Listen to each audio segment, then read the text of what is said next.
Because I'm telling you, these countries are calling us up, kissing my ass. They are dying to make a deal. Please, please, sir, make a deal. I'll do anything. I'll do anything, sir. That's Donald Trump, always framing himself as the bold outsider, the lone genius willing to take the heat for getting things done. He built his empire on the myth of being the greatest deal maker alive, the supposed author of The Art of the Deal. He once declared, "I'm the best negotiator in the history of the world." But is that true? From bankrupt casinos to disastrous trade wars and failed peace talks, Trump's real-life track record tells a very different story.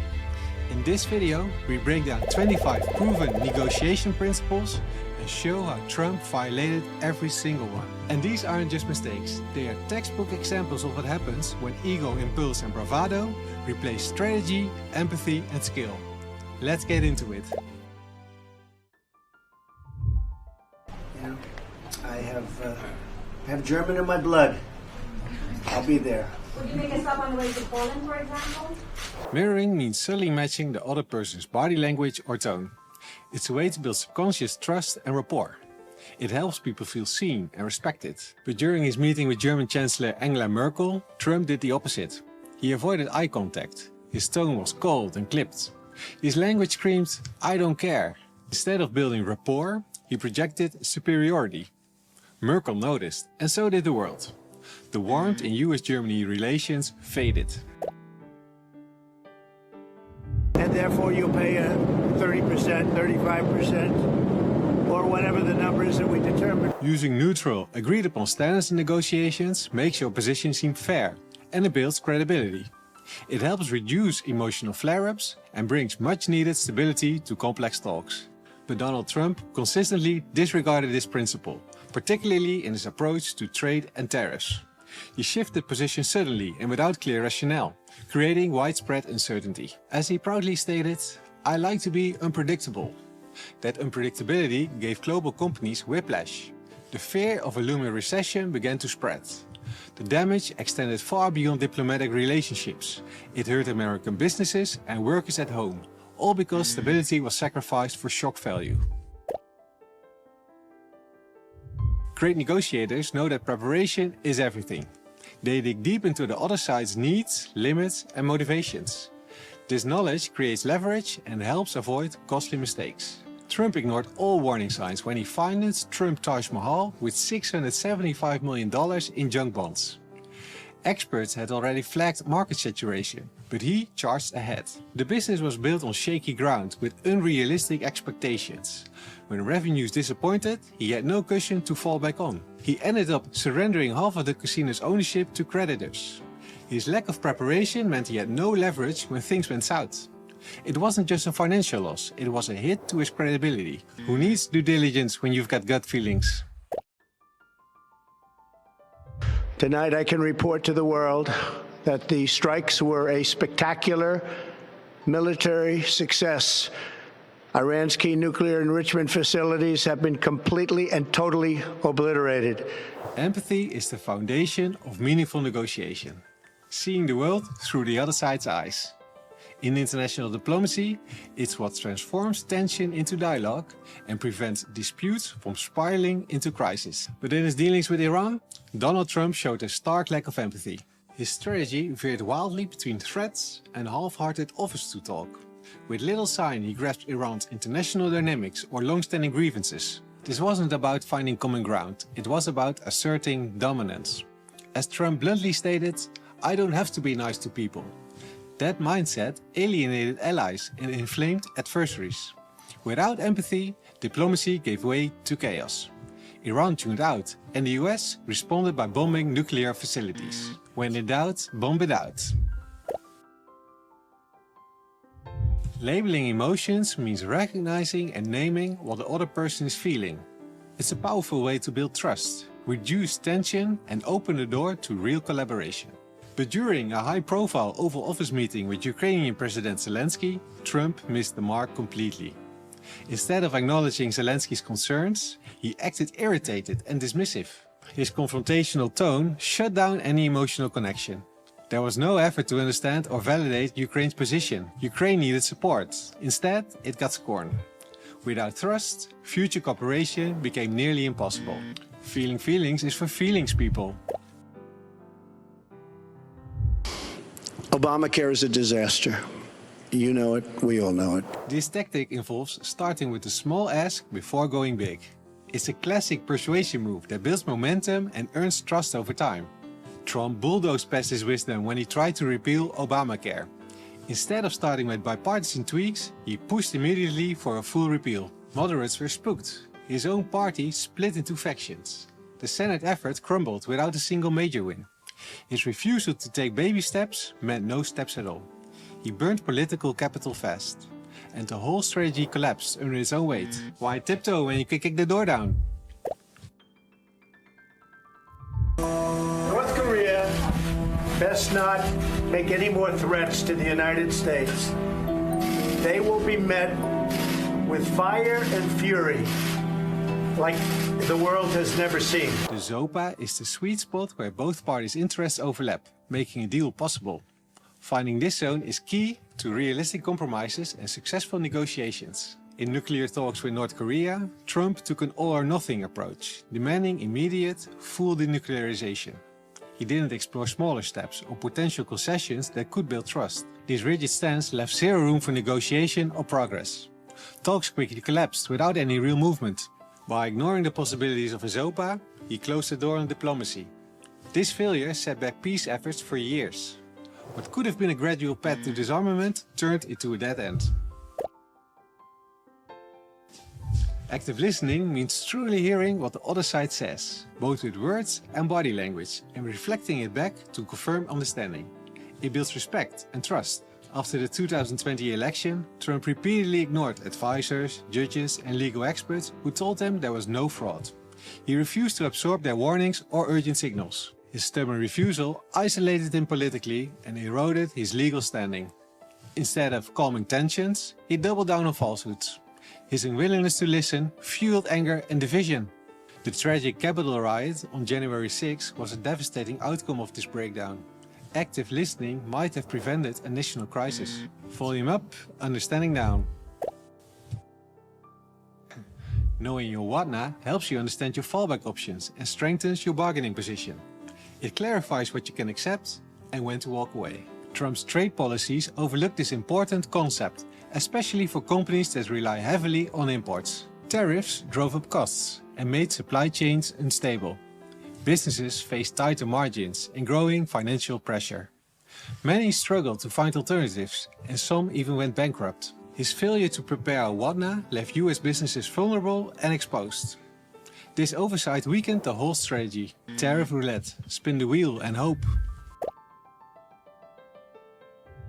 Intense negotiations, I would say, would be the word. Intense with Canada. We'll see how it works out. If it doesn't work out, that's going to be fine for the country, for our country. It won't be fine for Canada. Anchoring sets a tone by making a strong first offer that shapes the entire negotiation. It helps influence expectations and steer concessions. During NAFTA renegotiations, Trump opened with extreme demands and threatened a full withdrawal. This aggressive start shocked and alienated Canada and Mexico. Talks stalled for years as trust eroded. Businesses across North America faced uncertainty and hesitation. When the USMCA deal finally arrived, it was far less dramatic than promised. The harsh anchoring damaged goodwill and complicated diplomacy. Instead of building cooperation, it created barriers. Anchoring is powerful, if you don't use it like a whack-a-mole. Before I even arrive at the Oval Office, I will have the disastrous war between Russia and Ukraine settled. Deadlines can be powerful tools in negotiation. They can create urgency and help move talks forward. But they only work when they are realistic and backed by a clear, actionable plan. Arbitrary or unrealistic deadlines can do more harm than good. Donald Trump famously declared, "I'll end the war in Ukraine in one day." But he offered no details, no roadmap, just a sweeping promise. It came off less like serious diplomacy and more like political theater. Instead of rallying allies, it raised eyebrows. Many saw it as naive or even reckless. What was intended like a show of strength actually undermined meaningful progress. Real conflict resolution demands more than bold slogans. It requires strategy, patience and trust. We're going to build the wall. We have no choice. We have no choice. This tactic, presenting a final, non-negotiable offer, is known as a take it or leave it move. It can accelerate decisions, but when used recklessly, it risks alienating the other side and collapsing negotiations entirely. Donald Trump used this strategy in 2018, demanding $5.7 billion for the border wall and refusing to sign any budget deal without it. His ultimatum left no room for compromise. As he put himself in the Oval Office, "I'm proud to shut down the government." And that's exactly what happened. Democrats held firm, negotiations broke down, and the US entered the longest government shutdown in history. Federal workers went without pay, public services stalled, and in the end, Trump got pride, but not the wall.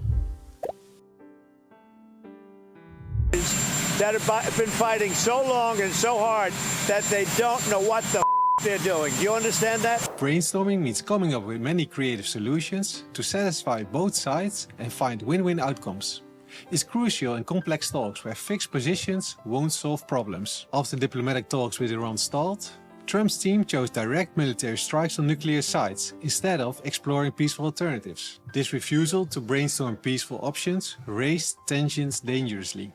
The escalation risked sparking wider regional conflict. It also invited Iranian retaliation, making the situation even more unstable. By shutting down creative problem solving, the chance for diplomacy slipped away. Counter-anchoring means responding to an extreme demand with a reasonable offer to reset expectations and keep talks balanced. It helps avoid deadlock and keeps negotiations fair. When Kim Jong-un demanded full sanction relief for only partial denuclearization, Trump abruptly walked away without offering a scaled-down counteroffer. He missed the chance to soften the demands and find middle ground. This sudden exit stalled talks and shut down dialogue prematurely. North Korea quickly resumed weapons development afterward. Trump's failure to respond with a realistic counter-anchor squandered an opportunity to keep diplomacy alive. When China doesn't want to fix the problem in North Korea, we say, sorry, folks, you got to fix the problem. Because we can't continue to allow China to rape our country, and that's what they're doing. Flinching is a classic negotiation tactic, showing visible surprise or dissatisfaction at an offer to signal that it's unacceptable. Done subtly, it can prompt the other side to make concessions without escalating tensions. But Donald Trump often bypassed subtlety entirely. In trade disputes, he reacted not with quiet signals, but with sweeping tariffs in inflammatory language. He declared, "China is raping our country." His aggressive style provoked retaliation from trade partners, rattled global markets, and strained long-standing economic relationships. The lack of nuance and subtle signaling made it harder to reach balanced agreements. Why flinch when you can explode? Yes, if we don't get what we want, one way or the other, whether it's through you, through a military, through anything you want to call, I will shut down the government. Okay, absolutely. fair enough. Building trust early by connecting personally fosters cooperation and smooths negotiations. Trust creates a foundation for flexibility and collaboration. In negotiations with Speaker Pelosi and Senate Democrats, Trump jumped straight to tough demands without trying to build rapport. He used pressure tactics instead of creating common ground. This hardened positions and dragged out the government shutdown. The 35-day impasse became the longest in US history, causing real harm to the country. Trump's failure to build trust blocked compromise opportunities. The deadlock hurt everyone involved and left a lasting negative mark. Silence after making an offer can create psychological pressure, encouraging the other side to speak more, reveal info, or make concessions. It's powerful if used strategically. Trump often bypassed traditional negotiation tactics, instead tweeting abrupt and conflicting messages about China tariffs. This unpredictability confused allies and opponents alike. His inconsistent public statements weakened US credibility in trade talks. Rather than using silence or patience strategically, he fueled chaos. As a result, long negotiations stalled and global markets suffered from uncertainty. Letting others talk? What's this, socialism? It's not just like, oh, gee, let's get rid of the nukes. It takes a period of time. But the main period of time that I'm talking is that first period. When you hit a certain point, you can't go back. It's very hard to go back. Summarizing key points and confirming next steps ensures everyone understands each other and prevents future confusion. Clear follow-up builds accountability. After the 2018 summit with Kim Jong-un, Trump declared full denuclearization was agreed upon. Yet there was no written deal or timeline. He failed to confirm or clarify commitments, either publicly or through diplomatic channels. This vagueness allowed North Korea to continue its weapons program unchecked. Without clear summaries or confirmation, progress disappeared quickly. Letting the other party speak first reveals their priorities and gives you strategic insight. It helps shape your offers more effectively. During COVID stimulus talks, Trump disrupted negotiations by tweeting sudden demands without consulting his team. These surprise public statements clashed with earlier agreements and confused both allies and opponents. By speaking out of turn, he weakened his own leverage. Congress ended up passing a smaller stimulus package. Trump's failure to let others lead talks cost him influence and credibility, making legislative progress harder. Tweet first, think later. They made a decision. There wasn't a bullet fired. There was no fighting. There was no anything. They just handed it over. Now they say, well, can you get it back? I think that's going to be a very difficult thing to do. Making small, deliberate concessions encourages goodwill and prompts the other side to compromise too.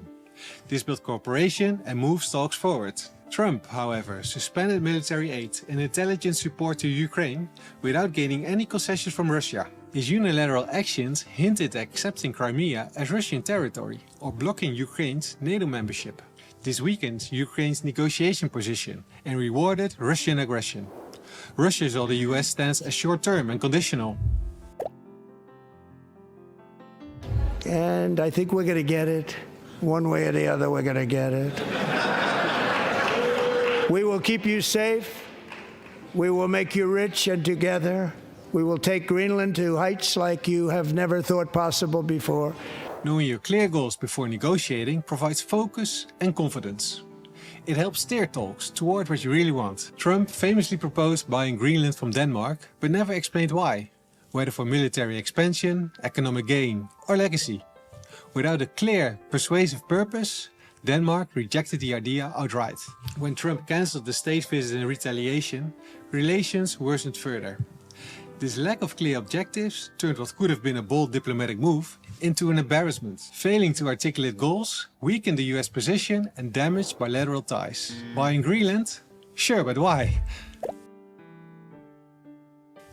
Nibbling means asking for small extra benefits after the main deal seems done. These minor additions often get granted because they seem trivial, maximizing overall value. Trump agreed to buy Eastern Airlines shuttle service for $365 million, but then tried to nibble by demanding additional aircraft and equipment. Eastern Airlines, already bankrupt, found these extra demands unreasonable and rejected them. These caused delays, legal headaches, and soured the deal. Ultimately, Trump overpaid for a struggling airline that later failed. Why settle when you can ruin it? Bundling groups several negotiation points together.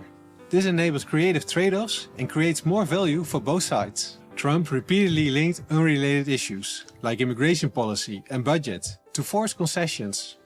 This complicated talks and alienated key lawmakers. Instead of easing negotiations, it led to repeated deadlocks and several government shutdowns.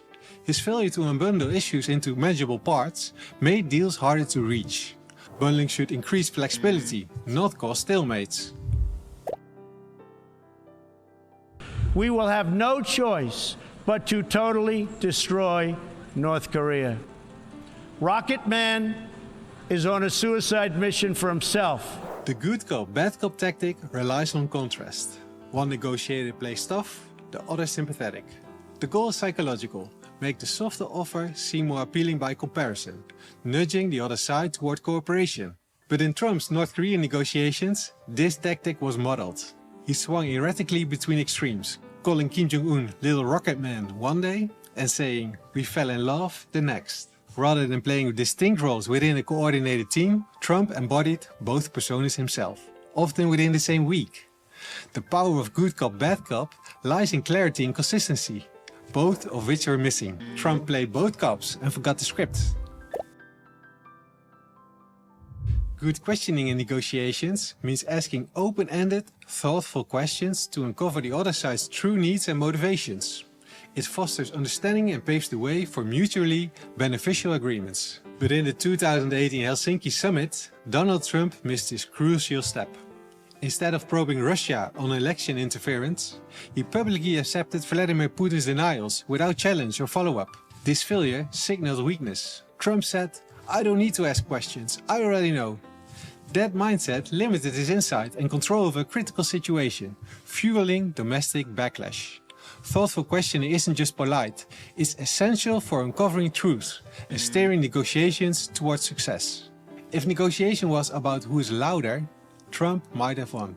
But these 25 fails prove that skipping the basics just blow your chances and your reputation. And with that, we've reached the end. If you found this interesting and want to see more videos like this, consider subscribing.